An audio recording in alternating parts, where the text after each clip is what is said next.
No vídeo de hoje nós vamos conhecer os termos mais comuns usados no projeto da Starship e também nos lançamentos de foguete. Assim, você vai ficar por dentro do negócio e não vai ficar perdido ali na hora que está todo mundo comemorando as coisas.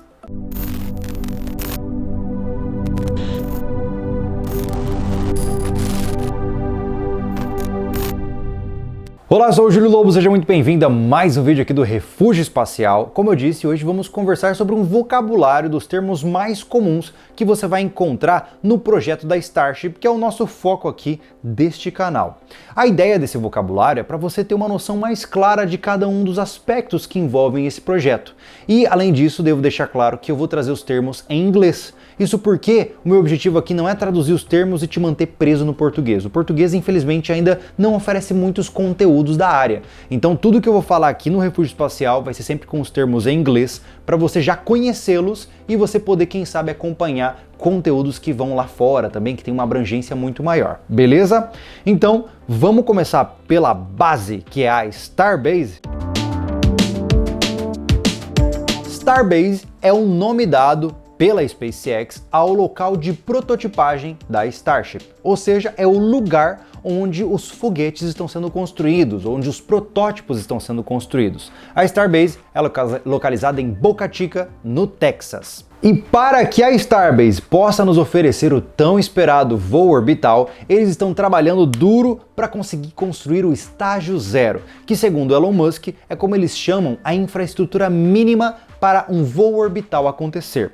Como você sabe, um voo orbital é muito complexo, então você precisa de algumas estruturas de campo para fazer as coisas funcionarem. E dentre elas você vai encontrar outros termos também.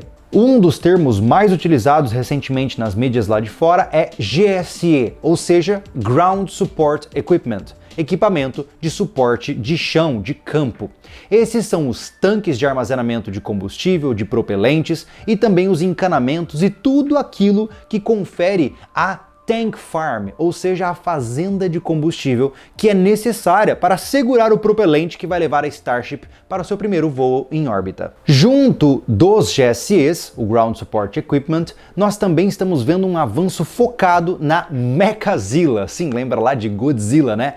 Mechazilla é o nome que o Elon Musk deu para a torre de lançamento. Essa torre que você já viu aqui no update passado aqui do nosso canal, ela nada mais é do que a que vai oferecer toda a infraestrutura necessária para a Starship. É por meio desta torre, conhecida como Mechazilla, que vão acontecer os abastecimentos da Starship e também onde os braços serão fixados para segurar um booster que está retornando para a base.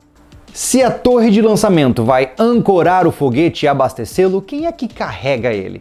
É aí que entram os SPMTs, que são uma espécie de centopeia. O que é aquilo, cara? É um veículo com um monte de rodas capaz de carregar muito peso. É por meio desse sistema de transporte que a Starship, que o Super Heavy e que as peças mais pesadas são carregadas no sistema da Starbase. Isso porque o local de lançamento é um pouco distante do local de desenvolvimento e esse translado é feito pelos SPMTs. Falando em Starship, eu sei que talvez você já conhece o que isso significa, mas já que estamos num vocabulário, vamos lá. Starship é a parte superior do foguete que está sendo construído. A Starship é aquela que de fato vai ir ao espaço, ok? E é com ela que a gente usa a abreviação SN. Você já deve ter visto em alguns lançamentos passados, que a gente já mostrou aqui no nosso canal, que eles usam o SN10, SN15 e assim consequentemente. Isso nada mais é do que Starship Number 15 ou Starship número 15, Starship número 20 e assim consequentemente. O número representa qual é a linha do protótipo em que eles estão. Afinal, por exemplo, o voo em órbita, tudo indica que será efetuado pela Starship número 20, então eles chamam de SN20.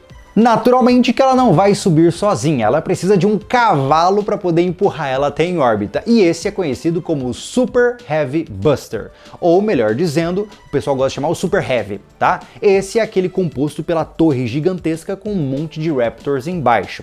A abreviação dele é BN, ou melhor dizendo, Booster Number alguma coisa. No voo orbital, o BN4 muito provavelmente vai ser o que vai voar. Logo, o Booster Number 4 é aquele que vai empurrar a Starship para a órbita se tudo der certo. Já que falamos em booster, né, em super heavy, é importante também explicar esse termo. O que é o tal do booster? Booster é o que empurra. Uma tradução aproximada seria o foguete, ou seja, aquele que vai empurrar uma carga, que vai dar um boost naquela carga. O booster ele pode compor diferentes tipos de queima, e a queima mais comum utilizada ao longo da história da exploração espacial são os solid boosters, ou seja, os propelentes sólidos. Esses funcionam de uma forma relativamente simples, que basicamente é um barril de pólvora. É uma explosão direcionada para uma única direção. Sabe quando você pega um fogo de artifício e você acende ele e ele dispara que nem um louco? Sim, é assim que um Solid Booster funciona. Uma vez aceso, ele vai queimar na velocidade dele, não existe nem freio e nem acelerador. Este é um Solid Booster, diferente do booster utilizado, por exemplo, no sistema da Starship, que utiliza uma espécie de propelente líquido. Este combustível líquido é composto por duas substâncias diferentes no caso da Starship, especificamente da Starship, que é metano líquido e oxigênio líquido. Quando essas duas substâncias são juntas nas turbinas do motor da Starship, eles transformam-se em metalox. Metalox é o combustível, melhor dizendo, o propelente que impulsiona o projeto da Starship. E falando em combustível, naturalmente que nós temos que pensar também no motor, né? Qual é o motor que está empurrando esse sistema todo? Este é conhecido como Raptor. Olha só que interessante, a SpaceX não só está criando todo um novo protótipo de um novo foguete, como também desenvolveu seus próprios motores, motores que possuem uma tecnologia antes considerada não muito viável. E aí estão, os Raptors são a criação da SpaceX e são os motores que vão compor o sistema da Starship. Eles possuem uma variação que é conhecida como RVEC. O RVEC são os motores do Raptor com a variação para utilização em vácuo. Isso porque, quando você sai da atmosfera e não tem mais a mesma densidade e pressão à sua volta, o sistema de propulsão precisa de adaptações. Então, o motor Raptor atmosférico é aquele que está no Super Heavy, que tem lá hoje 33 boosters, e o motor RVEC é aquele que vai ser usado onde a atmosfera já não está presente. Então olha só, estamos construindo o nosso cenário aqui. Você já conheceu onde a coisa acontece, qual o nome das coisas principais da base da Starship, já entendeu os nomes principais da Starship, só faltou um negócio, né? Que é a tal da payload. O que é payload? Payload é a carga útil de um foguete, tá? Todo foguete vai carregar alguma coisa para ser entregue em órbita. Pode ser um satélite de comunicações, pode ser astronautas, pode ser suprimentos, enfim. E quando a gente fala em payload, nós estamos falando de carga útil. Uma vez que tudo estiver pronto, que o estágio 0 estiver acontecendo na SpaceX, lá na Starbase, a gente vai poder acompanhar o lançamento orbital. Este também é acompanhado de vários termos que são importantes você conhecer. E o primeiro e o mais curioso é o FTS, ou Flight Termination System, o sistema de encerramento de voo. Como nós estamos falando de um protótipo, se ele perder o controle ou se direcionar de forma equivocada, o comportamento dele não for considerado mais seguro, a equipe vai utilizar o FTS, que vai explodir esse foguete, vai desmontá-lo por imediato. Isso já aconteceu no passado, no histórico do desenvolvimento da Starship, e ele continua presente como um sistema que está nos próximos protótipos também. É um dispositivo de segurança para garantir que, se houver alguma loucura no protótipo, ele não cause danos a ninguém em volta do local. Mas vamos torcer que ele não seja utilizado no voo orbital que está se aproximando.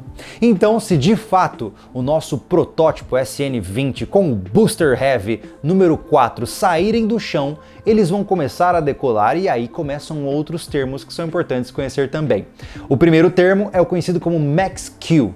O que é o Max-Q? É a Maximum Dynamic Pressure, ou a pressão dinâmica máxima do foguete. Existe um determinado ponto de aceleração deste foguete, onde a atmosfera começa a empurrar de volta contra a estrutura do foguete. Ele começa a ser, de certa forma, comprimido e pressionado. E quando o foguete passa pelo ponto conhecido como Max-Q, é o ponto onde esta pressão está mais intensa sobre o foguete e ele pode desmontar se ele não estiver muito bem montado. Então, quando você ouve no lançamento, eles falam de Max-Q, é um ponto muito crítico do lançamento, que é ali onde basicamente acontece o vai ou racha. Uma vez passado pelo Max-Q, o foguete continua subindo, ganhando altitude, até o ponto onde o seu booster principal, seu primeiro estágio, fica sem propelente. E aí vai acontecer o MECO, ou Main Engine Cutoff, ou o desligamento do motor principal.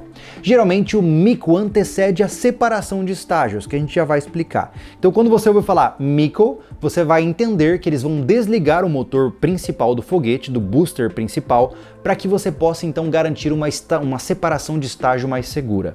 O estágio, como nós já falamos aqui em vídeos passados, se remete a quais são os pontos do foguete. No caso da Starship, você tem dois. Você queima o primeiro estágio e então fica com o segundo estágio para entrar em órbita.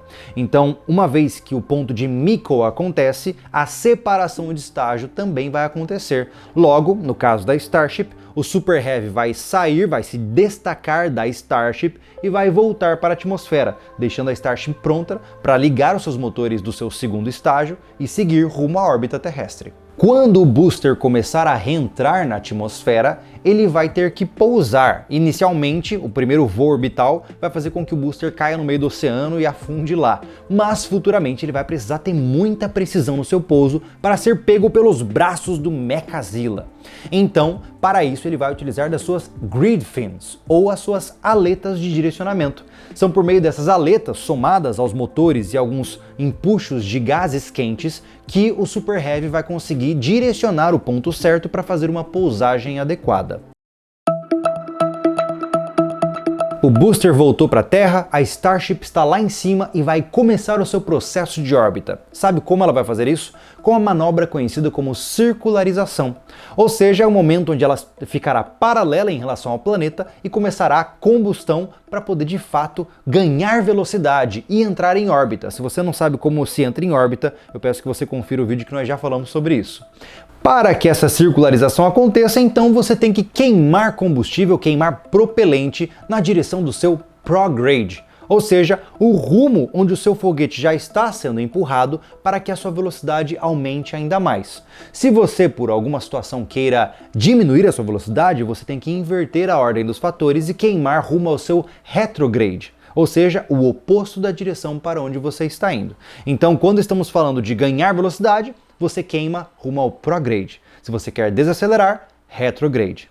E conforme você está ganhando velocidade e acelerando na manobra de circularização, o que você causará é um aumento da sua apoapsis e da sua periapsis. Opa, mais dois termos aqui para nós discutirmos. A apoapsis é o ponto mais alto da sua trajetória em relação ao corpo celeste que você está orbitando, enquanto a periapsis é o ponto mais baixo da sua órbita em relação àquele corpo celeste. Então, uma órbita estável geralmente possui apoapsis e periapsis da mesma altura. Uma órbita menos estável, você vai ter uma apoapsis enorme e a periapsis vai estar no solo do planeta. Isso significa que você vai estar batendo nele. Mas enfim, você conseguiu fazer a queima adequada, você atingiu a altura de apoapsis e periapsis adequada. Como é o nome disso? Geralmente a gente chama em LEO, ou seja, Low Earth Orbit, ou melhor dizendo, Low Equatorial Orbit. O que é isso? Quando o seu foguete estiver em uma órbita estável entre 350 e 1.400 km de altura, você está numa faixa conhecida como LEO, ou seja, a órbita baixa terrestre. Ali é onde grande parte dos satélites e também da Estação Internacional Espacial e tudo mais estão localizados. Bom, a gente poderia continuar aqui por muito tempo, afinal essa área é muito ampla e eu sei que para quem está chegando agora dá uma assustada, né? São muitos termos, mas eu tô trazendo esse vídeo para você mais básico para que você entenda um pouquinho quais são as palavras principais que você vai ouvir durante lançamentos, durante vídeos que você vê por aí. Assim você começa a entrar nesse mundo de uma maneira menos perdida. E quando eu fui pesquisar no YouTube eu vi que não tinha nenhum vocabulário de exploração espacial em português, então a gente faz questão de trazer isso para você e naturalmente esse vídeo ele vai virar uma referência direta dos próximos vídeos aqui do canal. Sempre que eu falar algum termo lá, na descrição vai estar lá o nosso glossário para o cara poder se atualizar. Por isso eu peço sua ajuda agora. Se eu falei alguma bobeira, coloca nos comentários. Se você acha que algum termo que eu trouxe poderia ser melhor descrito ou dito de forma certa, se eu tiver me equivocado, coloca nos comentários aqui embaixo, é extremamente importante para a gente fazer isso. E se tem algum termo que também é importante e não foi dito aqui neste vídeo, coloca aqui embaixo. Isso por quê? Porque neste vídeo, neste link que está aqui em cima, a gente tem que tentar concentrar a maior quantidade de conhecimento para iniciantes. Então, se eu não falei, coloca nos comentários para que um novato possa entrar aqui e não só aprender com o que eu estou dizendo, como também com o seu comentário aqui embaixo. Isso ajuda o canal e concentra bastante conhecimento em uma área tão defasada quanto é essa área de exploração espacial em português, tá bom?